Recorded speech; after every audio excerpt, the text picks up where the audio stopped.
अस्सलाम वालेकुम and welcome to the C++ series. इस सीरीज़ की लास्ट वीडियो में हम लोगों ने बात की थी कि हम एक पॉइंटर के ऊपर कौन कौन से अरिथमेटिक ऑपरेशंस को परफॉर्म कर सकते हैं। उसके बाद अलावा हमने बात की कि हम एक पॉइंटर के ज़रिए किस तरह से एक एरे को यूज़ कर सकते हैं, उसे एक एलिमेंट्स को एक्सेस कर सकते हैं, उनको अपडेट कर सकते हैं वगैरह वगैरह, यानी जितने भी ऑपरेशंस एक एरे के ऊपर परफॉर्म हो सकते हैं हम एक पॉइंटर की मदद से उन्हें किस तरह से परफॉर्म कर सकते हैं। तो हमारी आज की वीडियो का टॉपिक है अरे ऑफ पॉइंटर्स। इसके नाम से आपको अंदाज़ा हो चुका होगा कि एक इस तरह की अरे कि जिसका हर एक एलिमेंट एक पॉइंटर हो, उसे हम अरे ऑफ पॉइंटर्स कहते हैं। तो इसका मतलब ये हुआ कि जब इसका हर एक एलिमेंट एक पॉइंटर है तो जाहिर सी बात है कि वो डिफरेंट मेमोरी एड्रेसेस को स्टोर कर सकेगा। लेकिन अब इसके अंदर जो हमारे पास स्पेशल बात ये है कि जब हम इस किस्म के एक अरे को डिस्क्राइब करते हैं, उसे डिक्लेयर करते हैं, तो वो तमाम की तमाम अरे जो होती है वो सेम टाइप के मेमोरी एड्रेसेस को ही स्टोर कर सकती है, क्योंकि आप जानते हैं कि एक अरे के अंदर सेम टाइप के ही एलिमेंट्स हो सकते हैं। तो अगर उसके अंदर इंटीजर टाइप के डिफरेंट पॉइंटर्स हैं तो वो तमाम के तमाम पॉइंटर्स सिर्फ उन्हीं वेरिएबल्स के एड्रेसेस को स्टोर कर पाएंगे कि जिनकी टाइप जो है वो इंटीजर है। तो इसके सबसे पहले हम सिंटैक्स को डिस्कस करते हैं। तो हमारा सिंटैक्स जो है वो कुछ इस तरह से होगा कि जिस तरह से हम एक पॉइंटर को डिक्लेयर करते हैं उसी तरह से हमें सबसे पहले डेटा टाइप देखनी है और उसके बाद स्टैटिक। उसके बाद आएगा, क्योंकि ये एक अरे है, एक वेरिएबल नहीं है, तो हमें पॉइंटर अरे का जो नाम है वो लिखना पड़ेगा और उसका जो साइज है वो इस तरह से ब्रैकेट्स के अंदर हमें लिखना है कि इसके अंदर कितने एलिमेंट्स मौजूद होंगे। तो इस तरह से हमारा जो है वो बेसिक सिंटैक्स एक अरे ऑफ पॉइंटर्स के लिए हमारे पास मौजूद है। सबसे पहले हम इसकी एग्जांपल को डिस्कस करते हैं। तो आप जानते हैं कि हमें क्या करना है कि इस तरह के एक अरे बनाना है जिसका हर एक एलिमेंट एक पॉइंटर हो। तो इसे अब सिंटैक्स को मैं आपको बता चुका हूं कि डेटा टाइप के साथ हमने स्टैटिक को यूज़ करना और उसके बाद अरे का नाम और उसका साइज जो है वो डिफाइन किया जाएगा। तो इस तरह से हमारे पास एक इस तरह की अरे डिक्लेयर होगी कि जिसके अंदर 3 एलिमेंट्स मौजूद होंगे। उसके बाद हमने 3 वेरिएबल्स को डिक्लेयर किया। तो जिस तरह से हम एक्सेस करते हैं किसी भी अरे के एलिमेंट्स को, तो उस तरह से हमने पहले और दूसरे और तीसरे एलिमेंट को एक्सेस किया और उसके अंदर तीनों वेरिएबल्स के एड्रेसेस को स्टोर कर दिया एम्परसेंड की सिंबल को यूज करके। उसके बाद चूंकि हमें इसकी वैल्यूज को प्रिंट करना है एक पॉइंटर की मदद से, तो आप जानते हैं कि हमें किस तरह से उसे प्रिंट करना होगा। ये चीजें मैं पहले भी आपको बता चुका हूँ। वैल्यू एट, उसके बाद उस पॉइंटर का नेम, और चूंकि ये अरे के अंदर मौजूद है तो हमारे पास उसकी जो इंडेक्स होगी हमें इस तरह से आई के सिंबल आई को यूज करके हमें लिखनी होगी, क्योंकि जैसे जैसे ये लूप चलेगी इस आई की जो वैल्यू है वो अपडेट होती रहेगी और इस तरह से हमें पहले, दूसरे और तीसरी एड्रेस पर जो भी वैल्यूज पड़ी हुई हैं वो तमाम की तमाम जो है एक तरतीब के साथ मिल जाएंगी। तो अब क्या करते हैं कि हम VS कोड पर चलते हैं, इससे एक मरतबा प्रैक्टिस करके देखते हैं।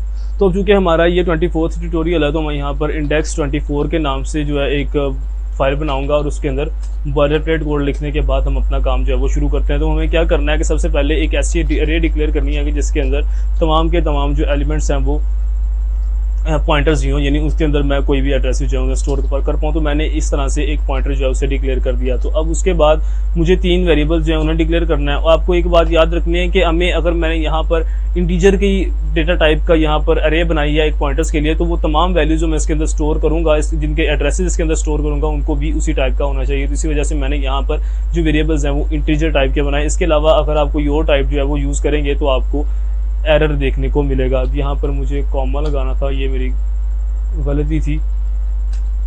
तो मैंने क्या किया कि यहाँ पर 3 वेरिएबल्स हैं उन्हें डिक्लेयर कर दिया।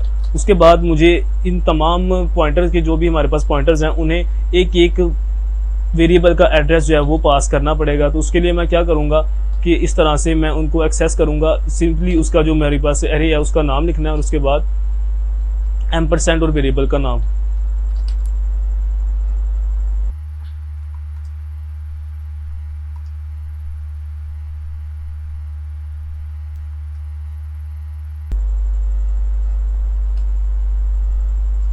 तो इस तरह से मुझे इसके अंदर जो भी एड्रेसेस हैं उन्हें पास करना है। तो इनको पास करने के बाद मैं इसको किस तरह से एक्सेस कर सकता हूँ, तो मुझे उसके लिए एक लूप जो है वो डिफाइन करना पड़ेगी ताकि मेरा जो काम है वो आसान हो, मुझे उसके लिए ज़्यादा जो है वो काम ना करना पड़े। यही फ़ायदे होते हैं लूप्स वगैरह को यूज़ करने के कि हमें ज़्यादा से ज़्यादा काम जो है वो हम कम से कम कोड के अंदर करवा सकते हैं। तो मैं यहाँ पर क्या करूँगा कि वैल्यू या सिंपली यहाँ पर मैं इसे एक्सेस करने के लिए ARR@i अगर लिखता हूँ तो जैसे जैसे हमारी लूप चलेगी वैसे वैसे आई की जो वैल्यू है वो चेंज होती रहेगी और मुझे वो तमाम जो भी हमारे पास एलिमेंट्स है वो प्रिंट होकर एक लाइन के अंदर मिल जाएंगे। इसके साथ मैंने एंडल इसलिए लगाया ताकि हमारी जो नेक्स्ट आउटपुट हो वो नेक्स्ट लाइन के अंदर हमें दिखाई दे।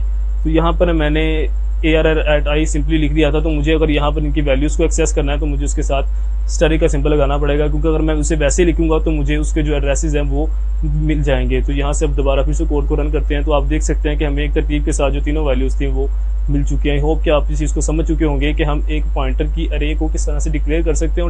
तो अब बात करते हैं पॉइंटर्स एंड फंक्शंस की। हमने अब तक इस तरह के फंक्शंस को डिक्लेयर किया था, उन्हें यूज़ किया था कि जिसके अंदर हम एक सिंपल वेरिएबल को पास करते थे। तो उसके अंदर हम क्या होता था कि फर्ज करें कि मैं इस तरह का एक फंक्शन बना रहा हूँ, तो जो वेरिएबल्स की वैल्यूज़ को इनपुट करता है और उसके बाद उनको स्वैप कर देता है, यानी उनकी वैल्यूज़ आपस में एक्सचेंज हो जाती हैं। तो इस तरह के फंक्शन को हम यूज़ करने के लिए सिंपल वेरिएबल्स को पास करते थे। उससे हमारे पास इफेक्ट क्या होता था कि जब मैंने उसके एक पैरामीटर के अंदर वैल्यूज़ को पास किया तो उसके फंक्शन के अंदर तो वो वैल्यूज स्वैप हो जाती थी, लेकिन जो ओरिजिनल वैल्यूज जो कि एक अलग वेरिएबल्स मैंने वहां पर डिक्लेयर किए होते थे उनके ऊपर कोई भी इफेक्ट नहीं होता था। लेकिन अगर मैं इस तरह की एक सिनेरियो की बात करूं कि मैं एक फंक्शन के अंदर पॉइंटर्स को यूज करूं, जो कि बिल्कुल पॉसिबल है, एक पॉइंटर को एक पैरामीटर के तौर पर वहां पर पास करूं, तो क्या होगा कि जो भी हमारे पास मैनिपुलेशंस उन वेरिएबल्स के अंदर मैं करूंगा उस फंक्शन के थ्रू, वो तमाम की तमाम मैनिपुलेशन जो है वो इफेक्ट करेंगी ओरिजिनल वेरिएबल्स को। तो इसका मतलब ये हुआ कि अगर मैं स्वैप करने का फंक्शन लिखता हूं तो जो ओरिजिनल वेरिएबल्स हैं उनकी वैल्यूज भी आपस में स्वैप कर दी जाएंगी, तो उनका ऊपर वो तमाम इफेक्ट्स होंगे जो कि मैं उस फंक्शन के जरिए परफॉर्म कर रहा हूं। तो अब बात करते हैं इसकी एग्जांपल की। तो एग्जांपल इस तरह से है कि हमने किस तरह का प्रोग्राम लिखना है जो कि एक स्वैप करने का फंक्शन डिफाइन करेगा। वो स्वैपिंग फंक्शन क्या करेगा कि इनपुट के तौर पर या पैरामीटर्स के तौर पर वो दो पॉइंटर्स को लेगा। तो उन दो पॉइंटर्स जो हमें उसे प्रोवाइड करने हैं, उन पॉइंटर्स के अंदर जो एड्रेसेस स्टोर हैं, उन एड्रेसेस पर जो भी वैल्यूज हैं, उनके अंदर जो भी वैल्यूज हैं उन्हें आपस में एक्सचेंज करना है। तो हमारे पास स्वैप का फंक्शन जो है वो ये काम परफॉर्म करेगा। उसके अंदर हमने एक लॉजिक इंप्लीमेंट किया है। इस लॉजिक को हम पहले भी डिस्कस कर चुके हैं, इसलिए मैं इसे दोबारा से रिवाइज नहीं करूंगा। आपको सिंपली ये बता देता हूँ कि इस लॉजिक के जरिए वो दो वैल्यूज होंगी, उन एड्रेसेस पर उन्हें आपस में एक्सचेंज कर दिया जाएगा। तो इस फंक्शन के बाद क्या किया कि हमने यहाँ पर मेन के अंदर दो वैल्यूज जो हैं उन्हें डिफाइन किया, दो वेरिएबल्स को डिफाइन किया और उसे यूजर से इनपुट के तौर पर लिया। तो चूंकि हमें यहाँ पर दो पॉइंटर्स प्रोवाइड करने हैं इस स्वैप के फंक्शन के अंदर, तो हमें दो पॉइंटर्स जो हैं यहाँ पर डिक्लेयर करने पड़ेंगे और उन्हें इनिशियलाइज करना पड़ेगा। दो हमारे पास जो num1 और num2 दो वेरिएबल्स थे उनके साथ उन्हें इनिशियलाइज करना पड़ेगा। तो मैंने क्या किया कि दो वेरिएबल्स को इनके एड्रेसेस को इन पॉइंटर्स के अंदर स्टोर कर दिया। तो जब मैं स्वैप के फंक्शन को कॉल करूंगा तो ये जो मेरे पास पॉइंटर्स हैं, यहाँ पर मुझे स्टैरिक का सिंबल अगर मैं यहाँ पर लगाऊंगा तो भी कोई फर्क नहीं पड़ता, लेकिन यहाँ पर ना लगाना ही बेहतर है। तो स्वैप के अंदर मैं इन दोनों पॉइंटर्स के नाम को पास कर दूंगा। तो जब ये फंक्शन अपना काम परफॉर्म करेगा तो ये जो हमारे पास वेरिएबल्स हैं num1 और num2, इनकी वैल्यूज जो है वो अभी आपस में एक्सचेंज कर दी जाएंगी। तो मैं सिंपली यहाँ से हमारे इस प्रोग्राम को कॉपी करता हूँ और इसे VS कोड के अंदर पेस्ट करके इसे रन करके देखते हैं कि ये काम किस तरह से परफॉर्म करता है।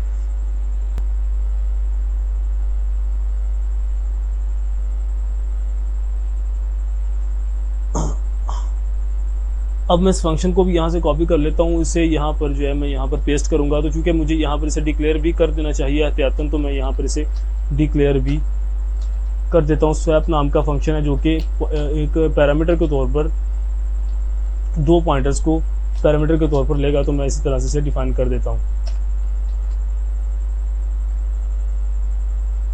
तो अब इस फंक्शन को रन करके देखते हैं। रन करने से पहले मैं क्या करूंगा कि हमारे पास जो ऊपर पहले हमने फंक्शन और जो भी कोड लिखा था उसे यहाँ से कमेंट आउट करते हैं। अब इसे रन करते हैं और मैं दो वैल्यूज जो है इनपुट के तौर पर उसे प्रोवाइड करूंगा। तो क्या हुआ कि उसने पहले पूछा इंटर द फर्स्ट इंटीजर, मैंने 1 और 2 यहाँ पर उसे प्रोवाइड किए। तो जब आप देख सकते हैं कि after exchanging the values first integer is 2 and second integer is 1, तो हमारे पास जो वेरिएबल्स की वैल्यूज थी वो यहाँ पर एक्सचेंज हो चुकी हैं। तो यहाँ पर आप देख सकते हैं कि जब मैंने इसके फंक्शन को इम्प्लीमेंट किया उसके बाद दोबारा फिर से इन्हीं वैल्यूज को प्रिंट किया है जो कि यहाँ पर num1 और num2 है। इन दोनों वेरिएबल्स को प्रिंट करने के बाद इनकी वैल्यूज जो है वो आपस में एक्सचेंज हो चुके हैं। आई होप कि आप इस चीज़ को समझ चुके होंगे कि हम किस तरह से एज अ पैरामीटर पॉइंटर्स को प्रोवाइड कर सकते हैं। उससे इफेक्ट क्या होगा कि जो एक्चुअल वेरिएबल्स होंगे उनके अंदर जो भी हम मैनिपुलेशंस इस फंक्शन के अंदर करेंगे वो तमाम मैनिपुलेशंस उन वैल्यूज के अंदर भी हमें देखने को मिलेंगी। तो अगर आपने इस वक्त भी इस प्लेलिस्ट को एक्सेस नहीं किया है तो मैं इसका डिस्क्रिप्शन के अंदर लिंक आपको प्रोवाइड कर दूंगा। अब इसे शुरू से लेकर आखिर तक देखें, मैं इसे इंशाल्लाह कंप्लीट करूंगा। अब हम काफ़ी अपना जो हमारा इंपॉर्टेंट काम था वो हम कर चुके हैं। इसके बाद हमें ऑब्जेक्ट ओरिएंटेड प्रोग्रामिंग शुरू करनी है। तो हम इस वीडियो के बाद नेक्स्ट जो आने वाली वीडियो है उससे प्लेलिस्ट को एक नया मोड देंगे, ऑब्जेक्ट ओरिएंटेड प्रोग्रामिंग को शुरू करेंगे। तो आई होप कि आप हमारे जितने भी अभी तक मैंने आपको वीडियोस जो हैं वो दी हैं उन तमाम को अच्छी तरह से समझ चुके होंगे, वो तमाम प्रैक्टिस कर चुके होंगे। मैंने जितने भी मैंने आपको टास्क दिए थे उन तमाम को आपको परफॉर्म करना है। अगर आप इसे ऐसा नहीं करेंगे तो इससे आपका नुकसान है, क्योंकि मैं तो जो कर सकता हूँ वो मैं करूँगा, जैसे जैसे मैं टास्क आपको दे रहा हूँ, अगर आप उनको परफॉर्म करेंगे तो ज़ाहिर सी बात है कि आपकी अपनी प्रैक्टिस होगी, अगर नहीं करेंगे तो बाकी आपकी मर्जी है। तो मेरी सजेशन यही है कि आप उन तमाम टास्क को परफॉर्म करें ताकि आपकी ज़्यादा से ज़्यादा प्रैक्टिस हो सके। अगर आपको इस वीडियो से कुछ भी समझ आया, आपको ये वीडियो पसंद आई, तो इस वीडियो को लाइक ज़रूर करना और कमेंट सेक्शन में आप कम्युनिटी की तरह चैट किया करें। अगर आपको कोई भी प्रॉब्लम हो तो उसमें मुझे बताया करें, मैं इंशाल्लाह आपको ज़रूर जवाब दूंगा। तो मिलते हैं